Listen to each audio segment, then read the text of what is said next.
You are now tuned in to Owen's Exhibit.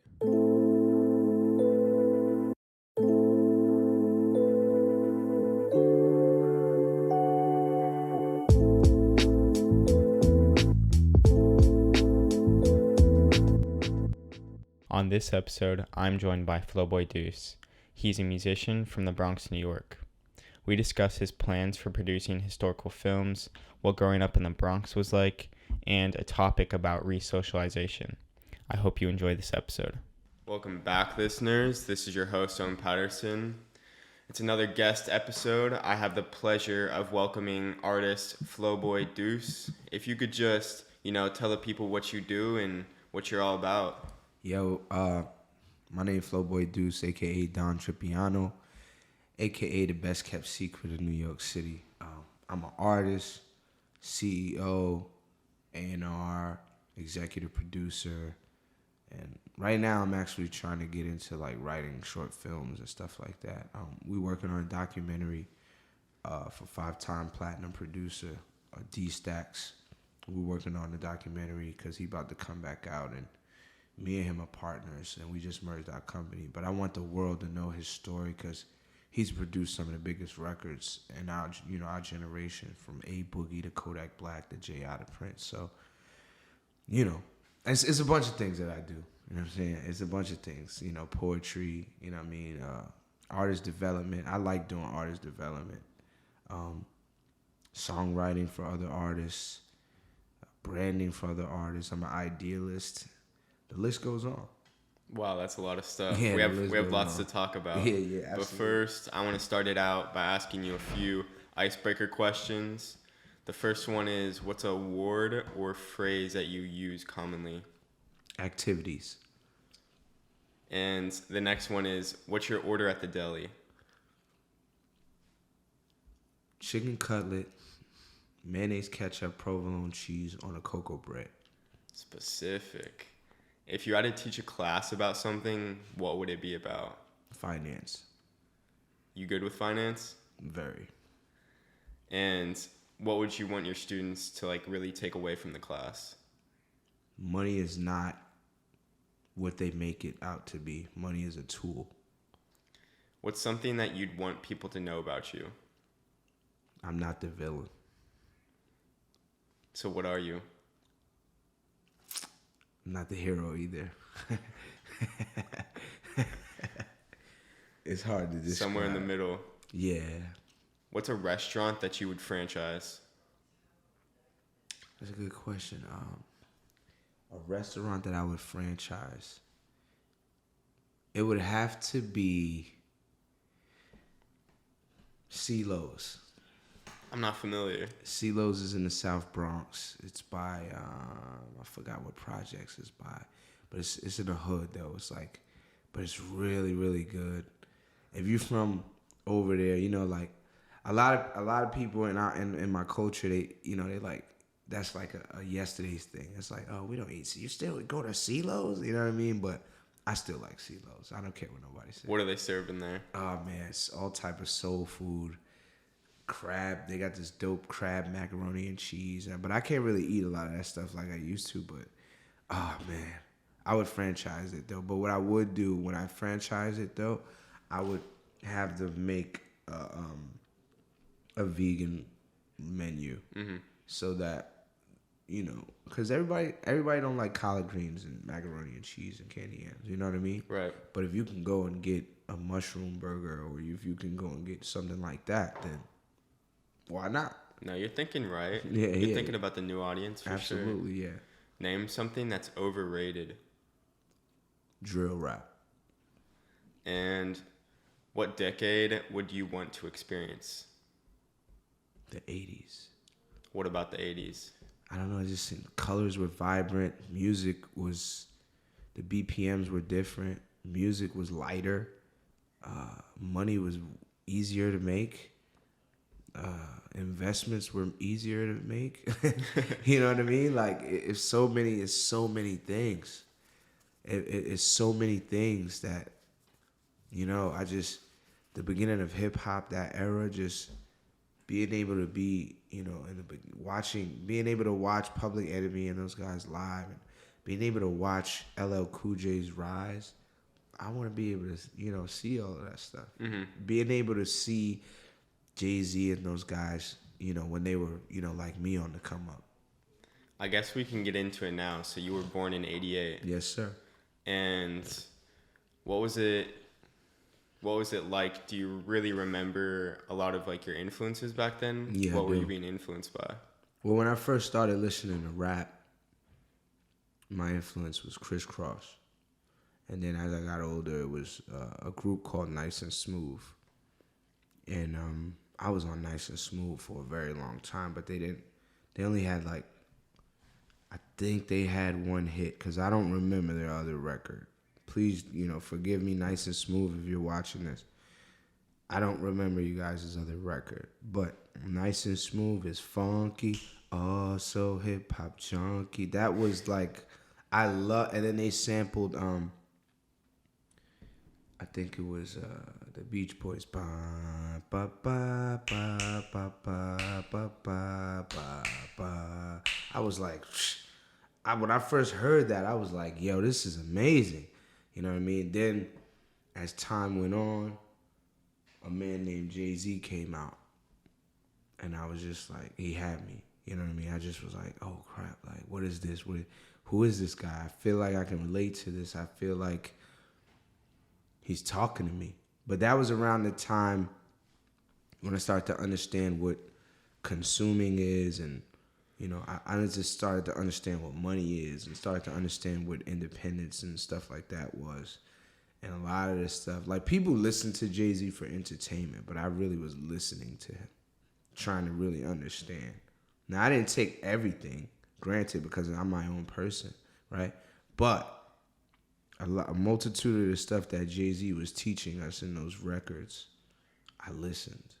And you can kind of see it like throughout a lot of the things that I do in my career with marketing and promo, and the way I present moments and stuff like that. It was definitely a whole. Now it's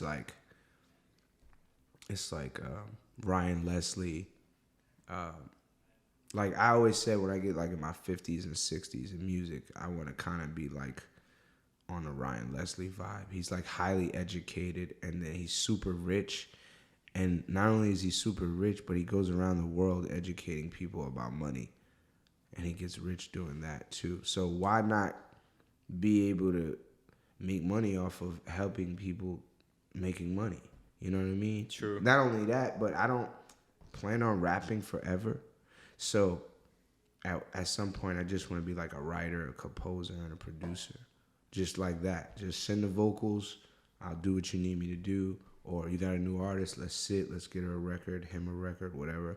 And we keep going like that. What's that one Hove lyric where he's like, I'm a businessman? Like, yeah. What's that? He said, I'm not a businessman, I'm a businessman. Let me handle my business. Damn. Yeah. Okay. Yeah. That's, you know that. Yeah, man. That's what's up. Yeah. So around what age is this? About 12, 13. Okay. Reasonable Doubt came out in like 97, 92, I think, if I'm not mistaken. But I was too small to really comprehend it. Right. You know what I mean? But as I got older, 12, 13, 14, I went back. My mom. See, a long time ago, there used to be a place called Best Buy, and there was a couple various CD distributors. For those of you that are watching, a long time ago, we sold music on CDs. I'm familiar. No, I know you're familiar, but a lot of them probably don't know. So, and that was kind of the best times, right? Because like, if your favorite artist dropped an album, you had to go to the store they had to go to the store for what's called an in-store. And in stores, everybody would line up. They come, they sign your CD, take a picture with the poster, blah, blah, blah, they go. So that was some of the best things about back in those times when artists would sell records physically. Because you knew that your favorite artist was coming downtown to be in, one of the big distributors within, music distribution. You know what I mean? Yeah. So say, all right, I give you an example. One year, Jadakiss dropped his album. I think it was The Last Kiss, or I think it was The Last Kiss. And he came to, I'll never forget, because I I think I was in the ninth grade. And he came to Best Buy on Fordham Road. The line was like, it was wrapped around the block twice, right? And I'll never forget, we left early. We was like, yo, Jadakiss is coming. We're not staying in here today. We left. We had back in the days, Jadakiss made it cool to wear your towel around your head like a bandana. I don't know. I don't even know if he knew how influential that was. And we was on the line with our, towel bandanas on. And we got in. We finally got to meet. And he said it too. He was like, ain't y'all supposed to be in school? You know what I mean? Like, it was like, we just wanted to meet you, man. Like, you know what I mean? And met him and took a picture. I wonder what happened to those pictures, but took a picture. He signed my CD. I still got that CD to this day.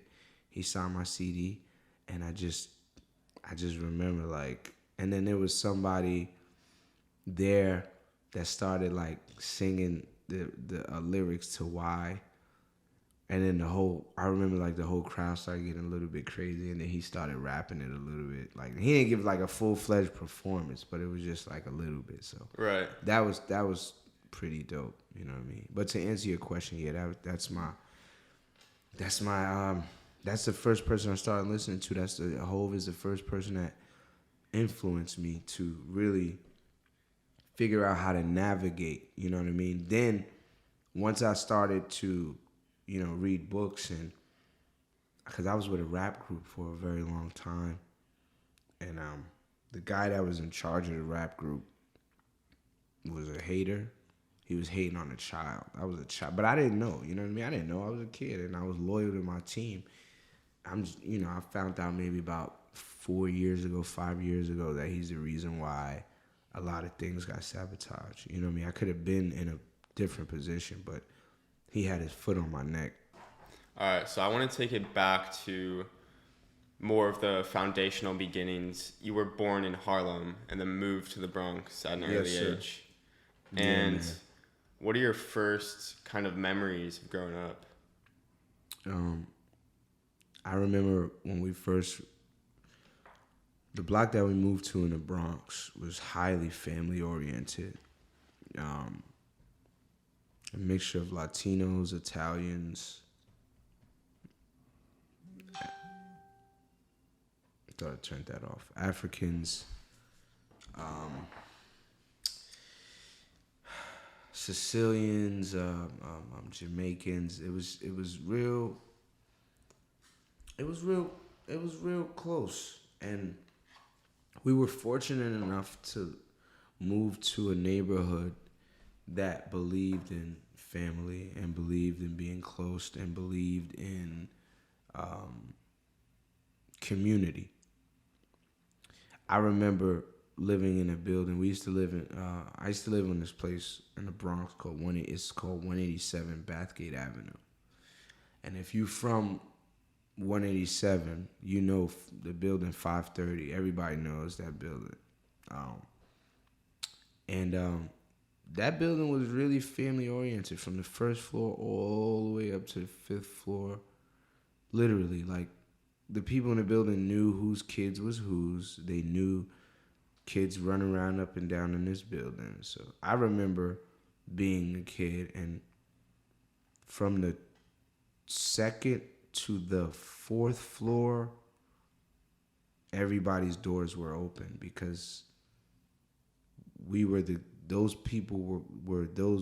kids of those people running around in the building in the neighborhood. So Right. they just knew I may run in my friend Raymond's mom's house, get some water or juice, and run back out. He may run in my house. It was like that. It wasn't everybody stay away from everybody. I don't know that kid. That's how it is now, but it wasn't like that back then at all. It was a real community, real.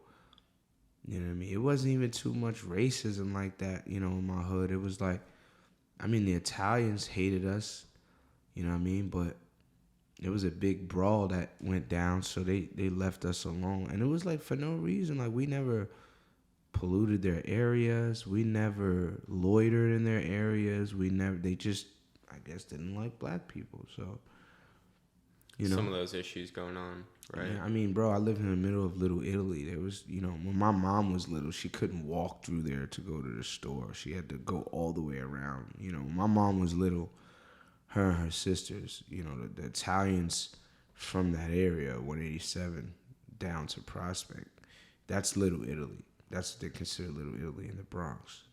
My mother and a couple of her friends got beat up by a bunch of Italian white men. They were like 6 years old, 5 years old. They beat them like grown men.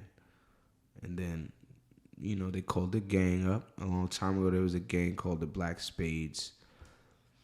And they came uptown. They fucked these guys up. And that was the end of it. They never chased any black people through Little Italy ever again. It never happened ever again.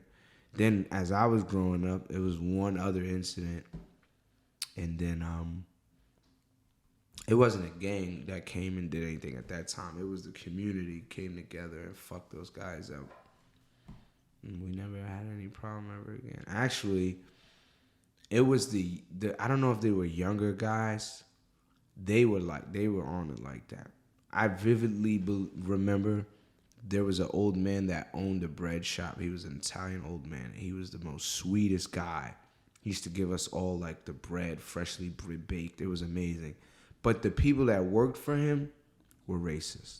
I believe that if people did their history on what happened in the 1600s, like from 1602 to like 1625 or 1616 or 1618, I think that especially white people, I think that they'll be fucking shocked. They'll be like, no way. You know what I mean? Because at the top, I got a lot of rich friends, white, black, Spanish, whatever, and that's not a conversation amongst billionaires. Like, oh, I don't want to do business with you because you're white, or you don't want to do business with me because I'm black. That's not even a thing. That's not a thing. That's like a construct to control us, because at one time, white people and black people had thriving communities and relationships and marriages and stuff. It was when they started taking land and stuff, that's when they started telling poor white people, yo, you could get more money. You're not black. Why are you? So what they did was they honed the identity of racism to be equal with a white man. So it's like this. You see, I'll use it in a humanitarian terms. Me and you are both humans, right? But if this alien comes out of nowhere and tells you, listen, if you don't disown that black guy, you're not going to be able to live good. And he tells you that over and over and over. Then it starts affecting your crops. Then it starts affecting how you live. Then you start looking at me like, I don't know. And now the ideology is, even though you're poor, and even though we thrive and we come from the same community, you don't feel equal to me because this other being made you feel equal to them. So now you're treating me like shit. And because you're treating me like shit, you get to reap the benefits.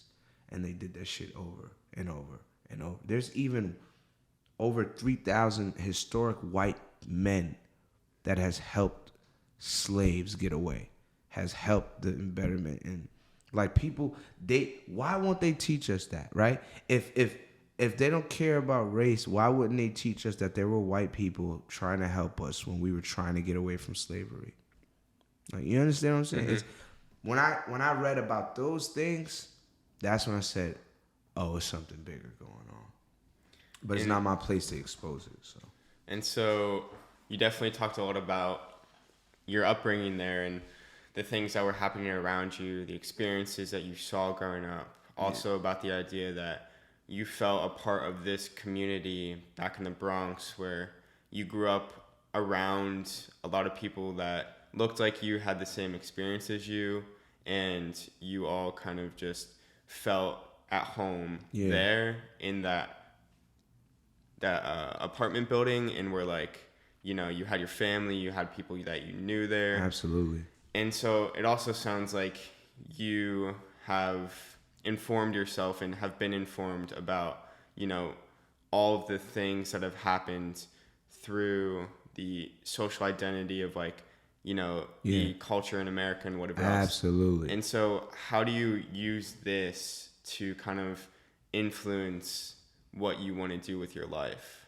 Well, or is it just having these conversations? Is that really how you use it, or how do you look to kind of I try not to, because it's when you're in entertainment, it's kind of, I gotta watch how I say this. Now these are tough conversations to have because I'm just asking you questions. I don't want to. No, it's infringe not on what you got to say. No, it's not you. It's how the business is set up. It's you can't really say certain things, and I'm just getting in, so I gotta kind of watch how I. So this is how I navigate and all right, so it's like this. Even though I know that a lot of these things are going on, I can't allow it to control me. The problem is a lot of our people, your people, my people, their people, whoever people, we all need to be resocialized, especially black people. The reason why I say we need to be resocialized, especially black people, mostly black people and Latinos, is because we don't know how to organize. And to be able to organize effectively, it takes the resocialization of the mind. So I'll give you an example, because I was a bit resocialized, not too much. I'm still rough around the edges. So in school, they don't teach you about secret racism, right? I'll explain. They don't teach you that you can have a white principal that'll smile in your face and love you, give you hugs and kisses. But when she goes in her office, she's screaming at the top of her lungs how much she hates. You understand? I think the reason why we need to be taught that, especially our young brothers and sisters, is because they know how to get a reaction out of us. And when I say they, I don't just mean white people. I'm generalizing because it's not just white people that do stuff. And I wish people stop making it a, you know what I mean? Like, I wish people stop that, because all white people aren't like that. It's just, that's a construct. That's not a real thing. You know what I mean? Like, I know some white dudes that not hate, but don't like rich white people too. You know what I mean? I know some white people that was poorer than me growing up. You know what I mean? And it confused me as a kid, because I'm like, wait a minute. And I used to ask myself, how you poor and you white? You know what I mean? I hate to say this, but poor doesn't look good on white people at all. So I guess as a kid, when you know, in your mind, on television, they always showed me, white people having things. And so when I first saw a white person in a hood, shout out to my man Danny. Danny was the only white dude in our hood. You know what I mean? And him and his brother Chris, they were into wrestling, and I thought some of that stuff was cool. They were into skating and biking and scootering and snowboard, and I thought that stuff was cool. I was like, oh, that's dope. So I hung out with them a lot. I learned a lot. They taught me how to build bikes from scratch. Danny and Chris, if you're watching this, I really appreciate you. Chris was actually a bully. He was my bully at OD. But he taught me to fear nothing. I've watched him fight 10 guys. You know what I mean? White dude, tough as nails. I've seen him dislocate his shoulder and pop it back into place while we're skating. Some real gladiator stuff. Yeah, right there. yeah. That's His crazy. mom is the same way, Miss Janice. She was the super of the building where we used to play in the backyard at. I watch her kill rats as big as like this, bro, and just like I'm talking about Crazy like real stuff. like barbaric, like, you know what I mean? So when I hear other black people talk about white people, I just be like, oh God, another, you know. But then again, you can't really blame them, right? Because the construct teaches you not to like these people.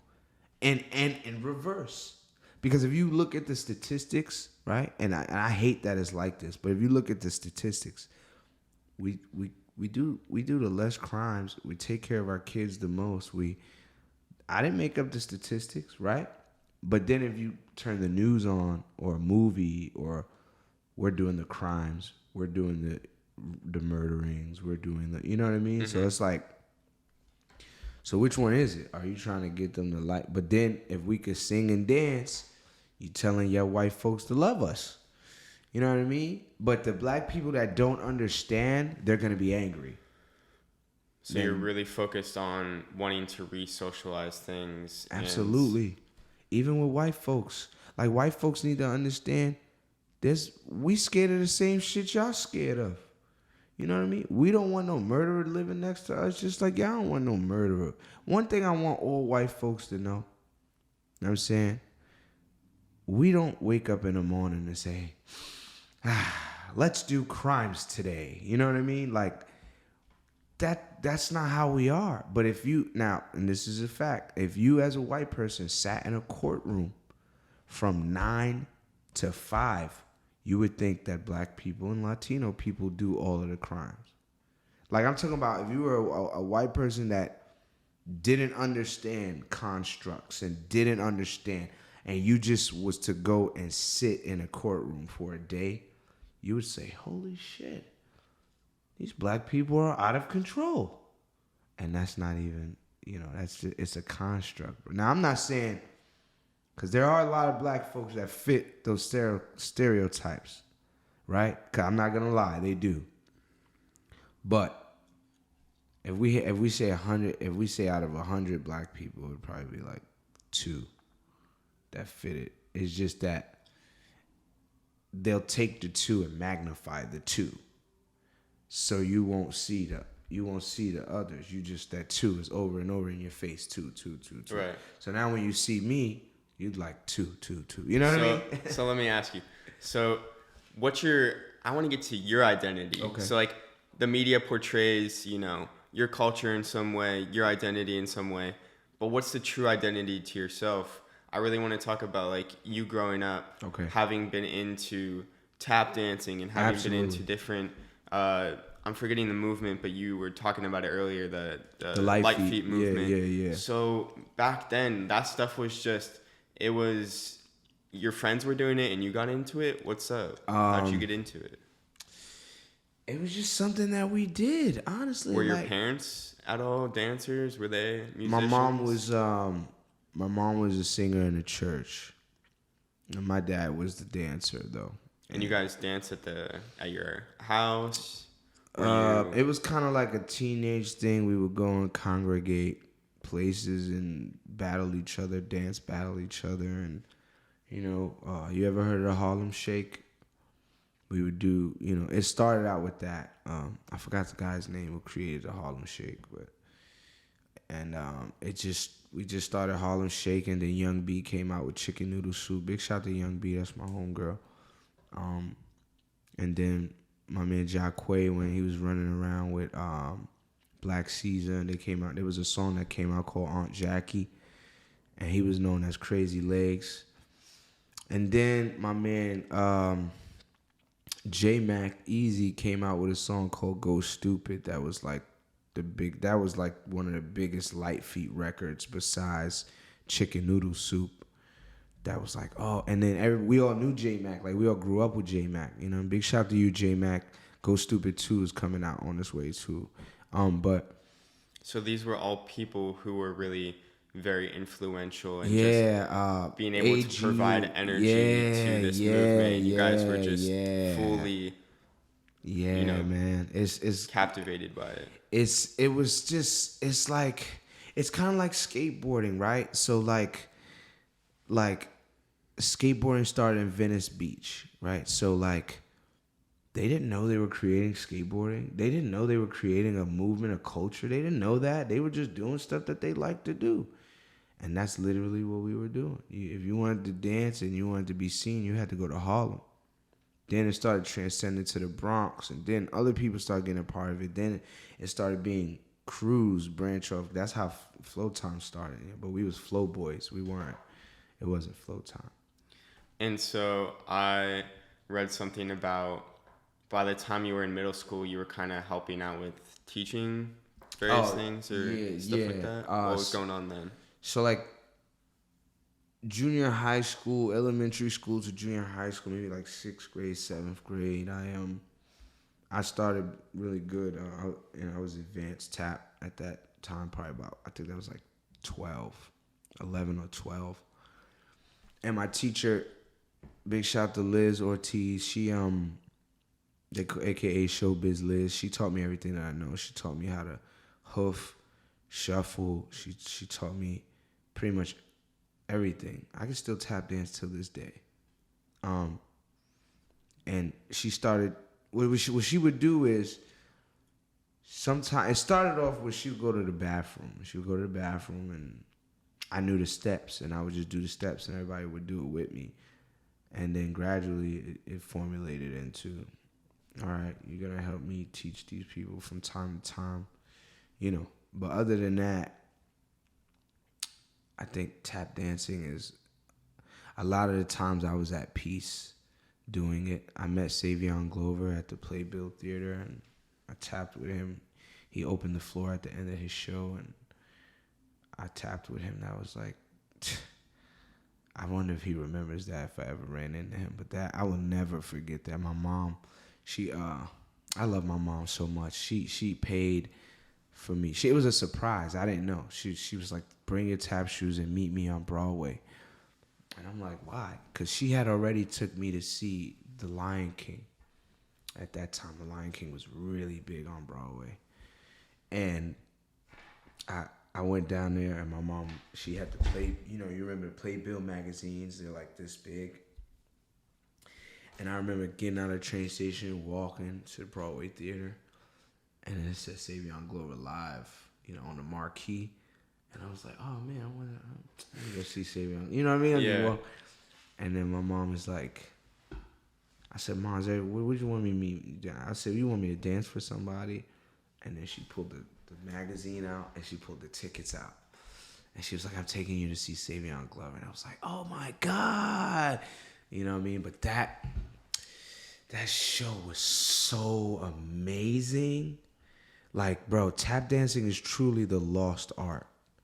It is, oh man, that show was amazing. That sounds like a very memorable experience. Yeah, it was. And it sounds like your first real contribution or your first real piece in being a part of the music scene and everything is like you dancing and absolutely having talked about you kind of like helping other people and doing some teaching, whatever else.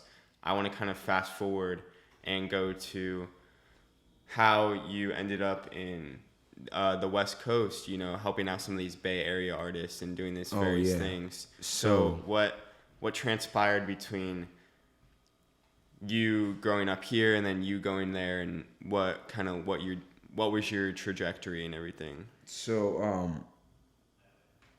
how that ended up happening was around that time we were shopping. I'm 16 now. And we were shopping for deals. Around that time, Bow Wow was one of the hottest things on the planet, and they was trying to shop me around as a teenage heartthrob, but I was selling drugs I didn't have Bow Wow's life at 16, bro. You know what I mean? Like, I wasn't a celebrity or anything like that. I was on the block. You know what I'm saying? Like, I was on the block trying to figure things out. And 16 years old, I was working with this producer who turned out to be a hater, and he is now an enemy. But at the time, we had a group. It was a group of us. I'm not gonna say the name because I don't want to give anybody no clout. And he ended up moving to California, to the Oakland, to the Bay Area. This is how I ended up finding out about Mr. Fab, and finding out about my man Keek the Sneak, and that Bay Area sound. You know what I mean? I ended up finding out about that back then. I think that was like 2004, 2003. So they had a group. He was working with a group called Heme Team. It was a 2-man group. They wanted me to be the third person in the group, but I was kind of trained by the rap group thing, because I was in a rap group before called the 8. Just real quick, we called ourselves the 8 because my friend at that time, he liked Latrell Sprewell. His number was 8, and I was a Kobe Bryant fan, and his number was 8. So that's why we called ourselves the 8. But just so you can understand. But so he had a group called the Heme Team. They were dope. And then we went in the studio maybe about 2 weeks straight, and I was just writing records for them for their album. And I'm on the album. I don't know whatever happened. I got paid, but I don't know whatever happened with those guys, honestly.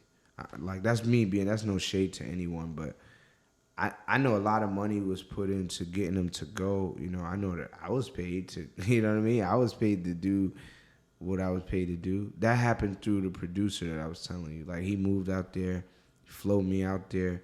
He was like, yo, you know more than them, musically, so you can kind of help them.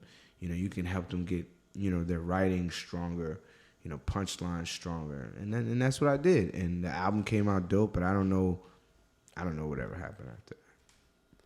And so you're in San Francisco, and then you kind of have some things that you got to come back here and handle, whatever else, to keep your bills paid and whatever else. So, well, I was still in school. I was a teenage kid, and my mom was like, okay, Christmas break is over, and when are you coming home? You know what I mean? And that's crazy to think about. Yeah. Yeah, they sent for me, and I went back home. That was the first time I ever got racially profiled, actually, coming back from California. They took me off the line, and they took me in the back. They ravaged through all my stuff, and you know what I mean? I didn't know that was profiling or any of that back then. I didn't know. I thought that it was procedure. But yeah, they did me dirty. I ain't gonna lie. But I thought it was protocol. I didn't know. I really didn't know. And I got back. I went to school. I had a newfound mind. I learned a lot of things in California. A lot of things is different. A lot of things that you can get away with in New York, you cannot get away with in California. I learned about cannabis in California. I love cannabis, by the way. You love cannabis? I don't smoke. No? No. And you don't gotta smoke cannabis. You can drink it, eat it. You can rub it on your skin. There's a bunch of ways you can consume cannabis. Just so you can put it in coffee, candy bars. You can. Actually, I'm working on a cannabis, like a THC menstrual tea for women. You know what I mean? Because I have a daughter, and she just So I'm trying to figure out, instead of them taking like aspirins or stuff like that, I could create something that you could drink, tastes good, feels good, and it takes all of the pain away. I've been working on this for like the last 3 years, and I think I perfected it so far. So a lot of your life experiences, having visited the West Coast, and you also just mentioned that you have a daughter, a lot of these experiences are influencing some of the things that you do. And what would you say, what's motivating you now, and where do you want to take things? The motivation that I have right now, besides my family, is I just want to show all of the people that slept on me and continue to sleep on me that I'm here, that I could do it, that you're gonna see. You know what I mean?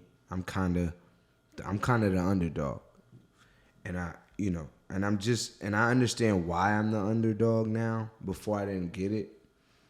You know, some people, that's just in their plans. Some people, that's just what it is. You know how they say everybody can't be pretty. You know what I mean? Everybody can't be accepted. That's just, I don't know why it's like that, but that's just what it is. I think the only people that haven't accepted that is females. I think females are the only species that they're allowed to live in their delusion, and we're not, right? Like, if you got a big fucking forehead, I'm gonna say, bro, you gotta cover that shit up, right?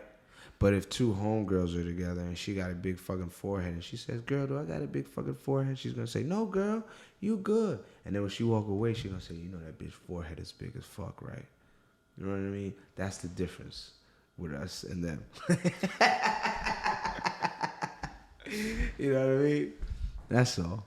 And so earlier in this, you talked about being an artist isn't exactly your main plan. You want to do all of these other things. And so what do you have planned for the future? I'm glad you asked. I'm actually, right now, I'm trying to put Flow Time Productions together because I want to put movies out. There's a lot of stories that Hollywood doesn't touch on. I'm not sure if it's because budget-wise. I'm not sure if it's, but it's a lot of stories that's dope that if it was a live-action movie, it would be, like, amazing. Like the guy, like, all right, so you ever heard of Paul Revere? So, what do you know about Paul Revere? Not too much. No? How old are you? I am 21. Okay, yeah. All right. So what did they tell you about Paul Revere? That's what I should have asked you. What did they tell you about him?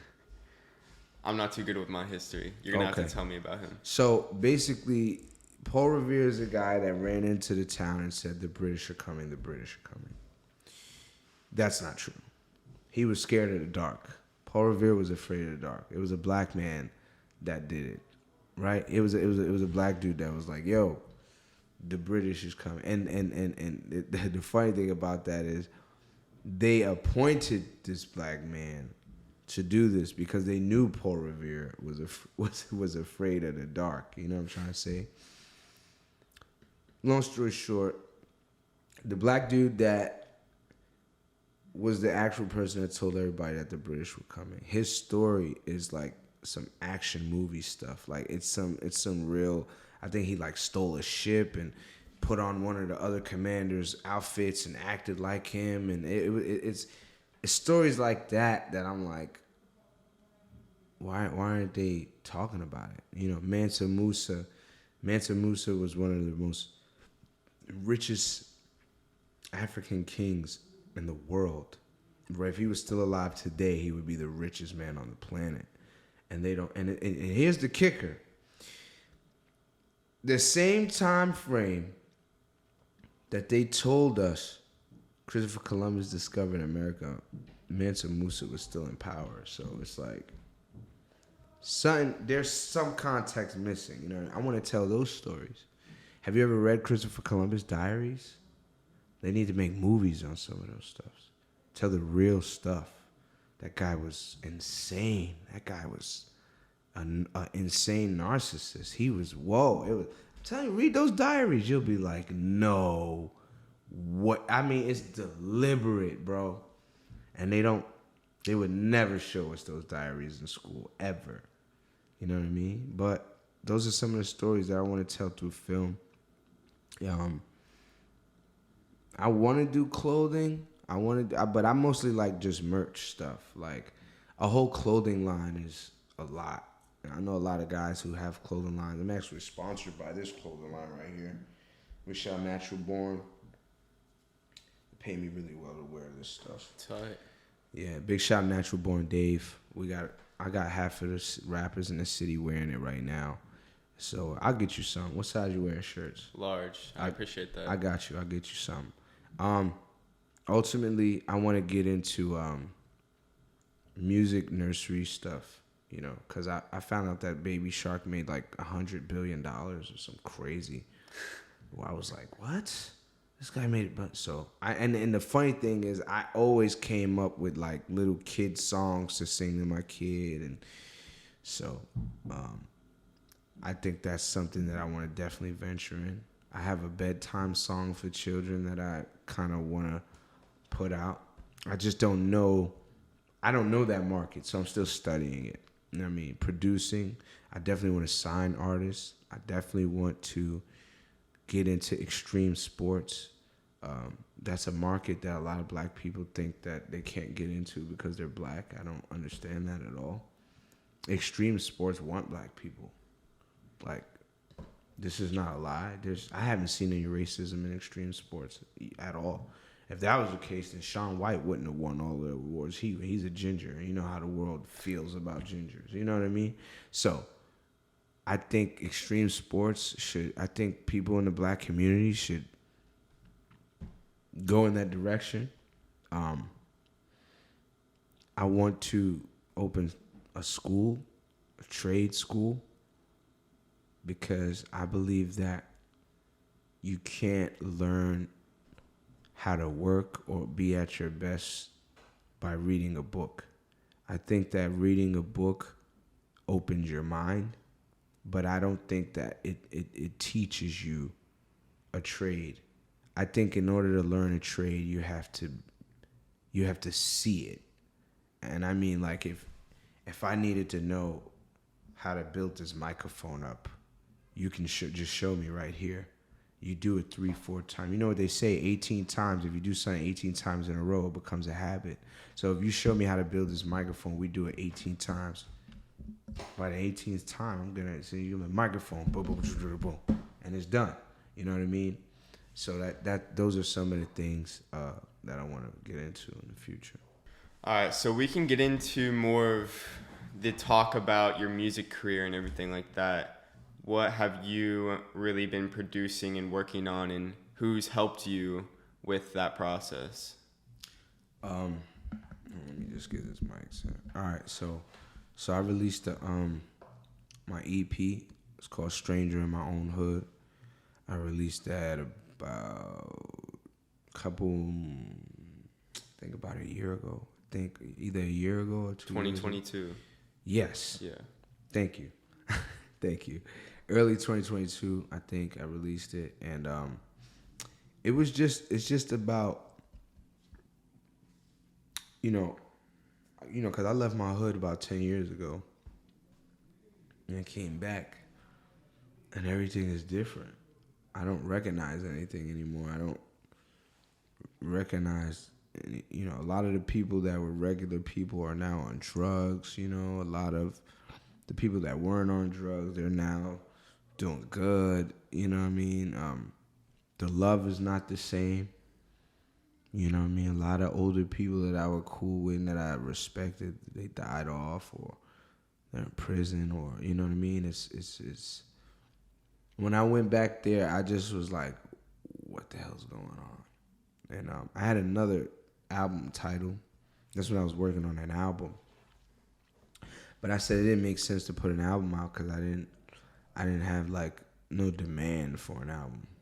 So I put a single out with me and DJ Mr. Famous from the Union DJs. We put a single out called Pay For That. Shit started going crazy. Power 105, Hot 97, blah, blah, blah. And then actually they just played that song at Harlem Day yesterday. I'll show you the footage when we get off air. But they played and it still goes crazy to this day. But that song is what kind of garnered me, I guess, a buzz a little bit more than what I had before. I mean, I've always knew people in the music industry and stuff like that, but I wasn't known as FlowBoyDuce the rapper. You know what I mean? But that song made a lot of people who didn't take me serious as a rapper and as a brand start to be like, oh crap, because I was on radio in New York, Canada, Florida, so many other markets. I can't name them all, but that I can honestly tell you that was a song that made people start to pay attention And I'm still trying to get people to pay attention, you know what I mean? Songs like Pay For That. I got a song on there called Every Emotion. It's basically telling the story, you know, the stuff that I was going through to get just to this point right here, you know what I mean? Bozo, He Need 4K is about a promoter. I don't know. He thinks he's a PR person or whatever. He's a fake PR person. You know, like those industry dudes that they Instagram just look good and they're able to scam people or whatever. He took about $4,000 from me. His name is Dorian Miles. And what was ironic about it was everybody that I thought was my friend at that time that was helping me campaign for my next record told me that he was the guy to give the money to. And when he took my money, everybody played defense. You know how, like, you ever go in a store and you have a problem and you say, can I speak to the manager? And they say, yeah, that's the manager. And then you go to that person and say, are you the manager? And they say, no, that's the manager. So now you go to that person, you're like, are you the manager? And they're like, no, that's the. And you're like, all right, hold on. That's what they did to me. They just kept pointing me in different directions or whatever. Songs like, what else was on there? Bozo. Take You Serious. Take You Serious is about this girl that I was really feeling her at one time. She was from my block. And I was really feeling this girl. And she kind of gave everybody play but me. And she kind of didn't start giving me any real attention until I started like touching paper. According to her, she always was feeling me. They always hit you with that. I was always in that. According to her, she was always feeling me, and that because I always wanted to hang with my boys, that's the reason why I never got any pussy. I guess I don't know. That's what she said. But I've heard that from quite a few other women once they realized I was doing okay for myself. But Take You Serious is about her, and it's also about like women. It's about basically like females need to stop taking us at face value. And what I mean is, if you see that a dude is in transition, 9 times out of the time, you could attest to this, right? You're going to go through this in your life. You're going to have times in your life where you're going to be in a transitional phase, via financially, via, emotionally, via mentally.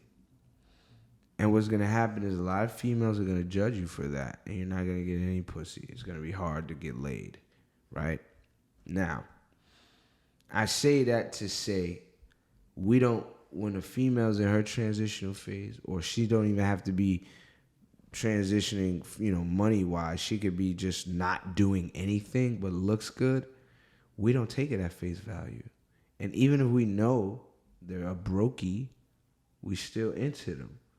It's not like that with us. So that's why I made this song Take You Serious, because how do you expect me to now take you serious after I done went through the mud?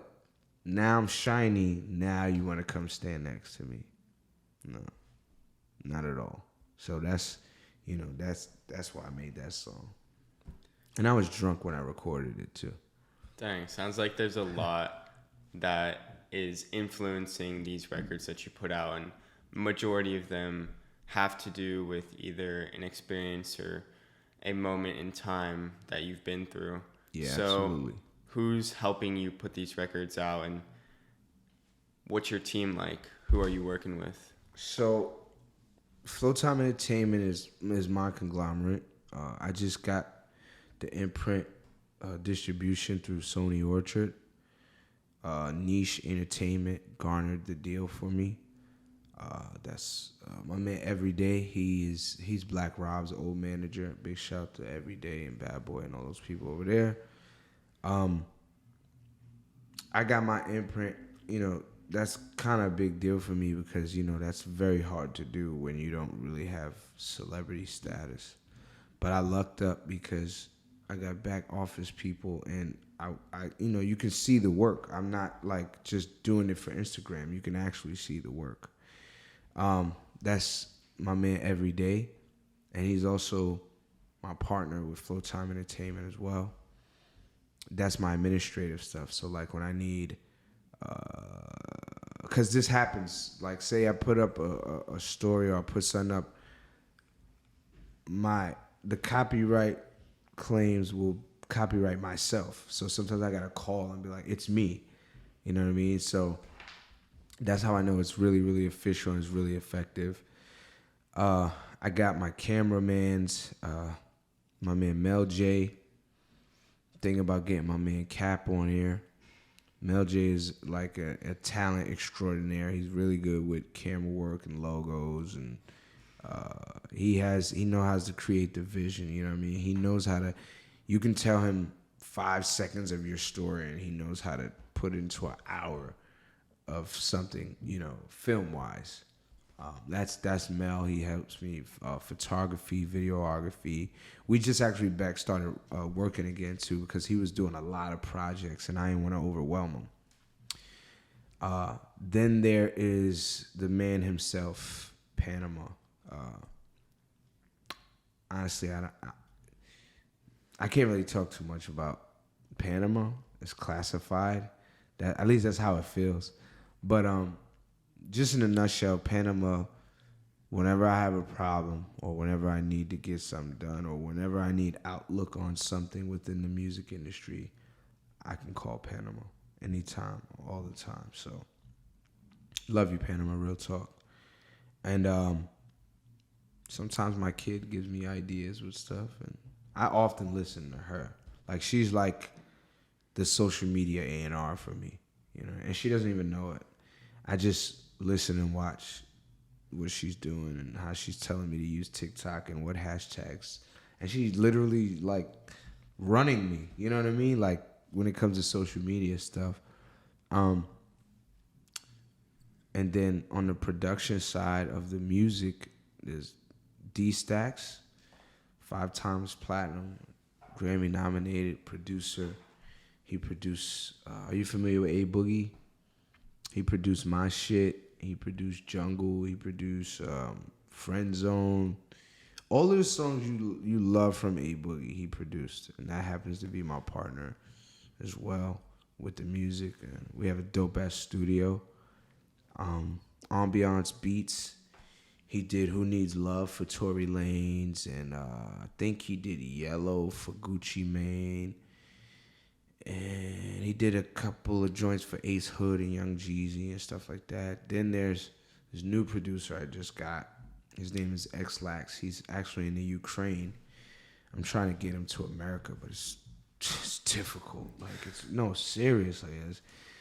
You know, because I'm not like a big conglomerate. So, like, the UN is not, like, budging. Like, they're not.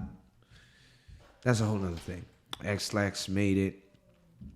You know, Kid Kane, he's a 17-year-old kid. I think he's from Iowa. His production is just like on another level. Like, yo, my guy Darren Chum, his son is a producer, which is, are you familiar with Lex Luger, the producer? I've heard. Yeah, he produced Ham for Jay-Z and Kanye. He produced, I think he produced Otis too. He produced a bunch of dope records, but his little cousin has placement on my album. Yeah, oh, that's cool. Yeah, his little cousin, he's 17 years old. So you're working with a really big team, and it sounds like there's so much that you've got planned, not only for your music career, but for the journey outside of music and even working as a businessman in music. Yeah. So we've covered lots about everything from your early ages to interesting conversations that we don't normally have, but I really enjoyed hearing your perspective. I enjoyed being here. This is my first in-depth interview in New York City.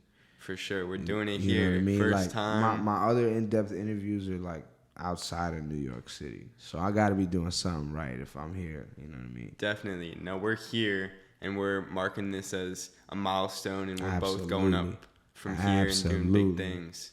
So I want to know, where can the people come and support you, connect with you, and really watch your journey as you continue to grow? Most definitely YouTube, because I do a lot of I put a lot of stuff up on my shorts now because I just started learning how to use shorts. YouTube, youtube.com/FlowTimeTV, all one word. You can actually see the growth on there. Like I got videos on there from like 9 years ago. You know what I mean? 5 years, 9 years, 12 years. You could literally see the growth. You know what I mean? My music is everywhere. Spotify. And Google me, FlowBoyDuce. That's my name. The Duce stands for Demanding Upper Class Experiences. And follow me on Instagram, new FlowBoyDuce. What else? I don't really be on Facebook like that. I don't really be on TikTok like that. I don't really like those apps like that. I mean, but yeah, if you want to know my story for sure, if you want to see it, and if you want to get caught up, Flowtime TV on YouTube. Definitely. I'm going to have those linked in the episode description.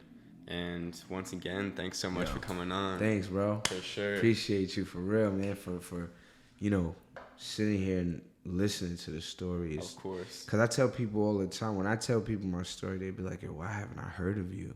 And I say, you will. I always say that you will. I like that. Because I know how it works with the underdog. It doesn't happen like boom. You gotta watch everybody win, and then it's your turn. And I think that if more underdogs understood that, we would have less people crashing out in their lives and getting on drugs and suicide and stuff like that. So that's just my belief. Definitely. Well, let's just take this momentum and run with it and keep going. Yeah. Appreciate it. Thank you, man.